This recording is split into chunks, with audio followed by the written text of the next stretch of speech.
2025 July 20 Siraj editorial. ഇറാനെതിരെ വീണ്ടും ഉപരോധ ഭീഷണി ഉയരുകയാണ്.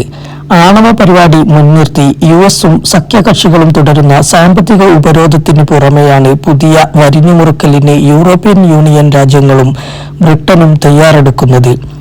അമേരിക്കയുമായുള്ള ആണവ കരാർ ചർച്ചയിൽ പുരോഗതിയുണ്ടായില്ലെങ്കിൽ ഇറാനെതിരെ UN ഉപരോധം പുനഃസ്ഥാപിക്കുമെന്നാണ് EU രാജ്യങ്ങൾ യോഗം ചേർന്ന് ഭീഷണി മുഴക്കിയിരിക്കുന്നത്.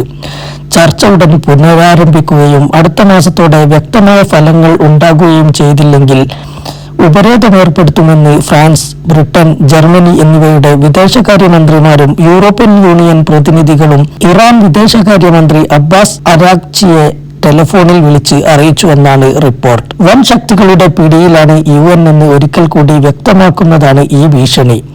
തങ്ങളുടെ ഇംഗിതത്തിനനുസരിച്ച് തീരുമാനമെടുപ്പിക്കാവുന്ന സംവിധാനമാണ് ഐക്യരാഷ്ട്രസഭ എന്ന് ആത്മവിശ്വാസമുള്ളത് കൊണ്ടാണല്ലോ UN ഉപരോധം കൊണ്ടുവരുമെന്ന് പാശ്ചാത്യ ശക്തികൾ പ്രഖ്യാപിക്കുന്നത്. ആധുനിക ദേശരാഷ്ട്രങ്ങളുടെ ഏറ്റവും ശക്തമായ അടിത്തറ അതിന്റെ പരമാധികാരമാണ്. ജനതയുടെ അംഗീകാരമുള്ള നയങ്ങൾ രൂപപ്പെടുത്തുവാനും അവ നടപ്പാക്കാനും സ്വാതന്ത്ര്യമുള്ളപ്പോഴാണ് ദേശരാഷ്ട്രമെന്ന സങ്കല്പം യാഥാർത്ഥ്യമാകുന്നത്.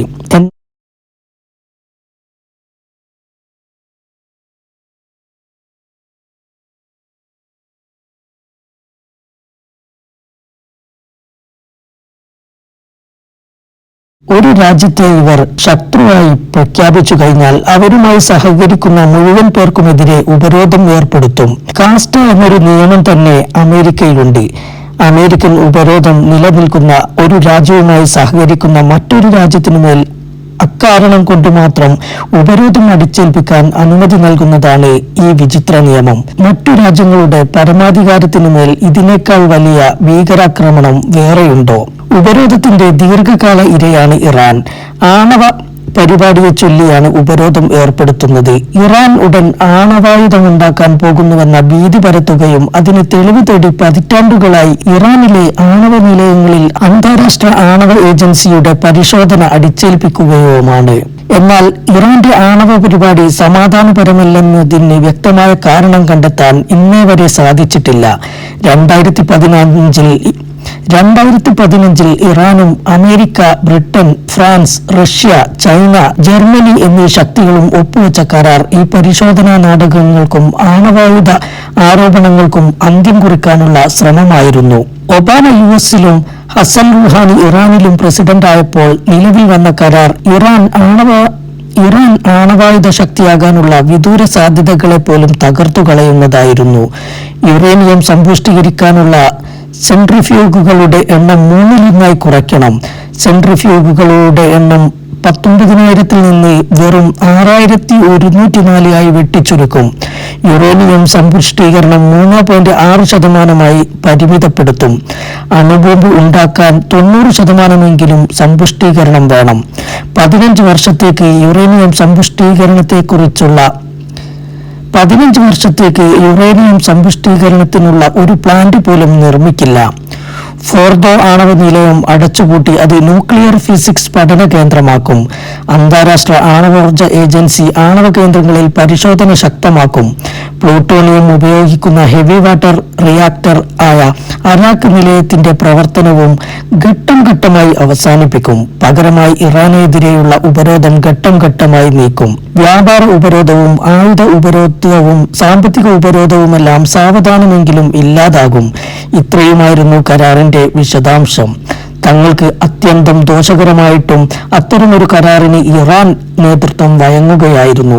എന്നാൽ ഒബാമ പോയി ട്രംപ് 1-ാം ഊഴം വന്നപ്പോൾ ആ കരാർ റദ്ദാക്കി. സർവ്വ ഉപരോധങ്ങളും തിരിച്ചു വന്നു. ഇറാൻ അനങ്ങാനാകാതെ വലഞ്ഞു. ട്രംപിന്റെ 2-ാം ഊഴം ഈ വർഷം തുടങ്ങിയയുടൻ തന്നെ ഇറാനുമായി ആണവ ചർച്ചയ്ക്ക് തുടക്കമായിരുന്നു.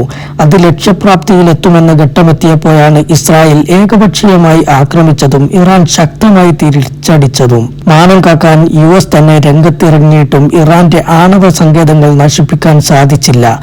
ഒടുവിൽ വെടിനിർത്തലിന് വഴങ്ങേണ്ടി വന്നു US-നും ഇസ്രായേലിനും. ഇറാനല്ല ആണവ ചർച്ച പൊളിച്ചത്, IAEAയുടെ വിശ്വാസ്യത തകർത്തതും ഇറാനല്ല, ആക്രമണം തുടങ്ങിയതും അവരല്ല, എല്ലാം അമേരിക്കയും ഇസ്രായേലുമാണ്. എന്നിട്ടും യൂറോപ്യൻ യൂണിയൻ ഭീഷണി മുഴക്കുന്നത് ഇറാന് നേരെയാണ്. എന്തൊരു വിരോധാഭാസമാണത്! യൂറോപ്യൻ യൂണിയനും ഈ 3 രാജ്യങ്ങളും കരാറിൽ പങ്കുവഹിക്കാൻ ആഗ്രഹിക്കുന്നുവെങ്കിൽ ഉത്തരവാദിത്വത്തോടെ പ്രവർത്തിക്കണം. ഭീഷണിയുടെയും സമ്മർദ്ദത്തിന്റെയും പഴഞ്ചൻ നയങ്ങൾ മാറ്റണമെന്ന ഇറാൻ വിദേശകാര്യമന്ത്രി അരാക്ചിയുടെ വാക്കുകൾ വ്യക്തമായ സന്ദേശം നൽകുന്നുണ്ട്. ബ്രിക്സ് കൂട്ടായ്മയടക്കമുള്ള ബദൽ സഖ്യങ്ങൾ ഉപരോധമെന്ന അതിക്രമത്തിനെതിരെ നിലപാടെടുക്കേണ്ടതുണ്ട്. ഇന്ത്യക്ക് ദീർഘകാലത്തെ ഊഷ്മളമായ ബന്ധമുള്ള രാജ്യമാണ് ഇറാൻ. എണ്ണ ഇടപാടിൽ മാത്രമല്ല, മറ്റ് വ്യാപാര, വാണിജ്യ, വ്യവസായ മേഖലകളിലെല്ലാം ആ രാജ്യവുമായി ഇന്ത്യ ശക്തമായ ബന്ധം പുലർത്തി വരുന്നു. എന്നിട്ടും ഇറാനുമായി സ്വാഭാവിക കൈമാറ്റങ്ങൾ ശക്തമായി തുടരുന്നതിൽ ഇന്ത്യയെ പിന്നോട്ട് വലിക്കുന്നത് ഒറ്റ കാര്യമാണ്: ഉപരോധ ഭീഷണി. റഷ്യയുമായി സഹകരിച്ചാലും അതുതന്നെ സ്ഥിതി. ആണവ ചർച്ച തുടരണമെന്ന് പാശ്ചാത്യ ശക്തികൾ യഥാർത്ഥത്തിൽ ആഗ്രഹിക്കുന്നുവെങ്കിൽ ഇറാനെതിരായ ഉപരോധ ഭീഷണി നിർത്തുകയാണ് വേണ്ടത്. അങ്ങനെ മാത്രമേ മേഖലയിലെ ഇറാന് ഭീതിക്ക് പരിഹാരം കാണാനാകൂ.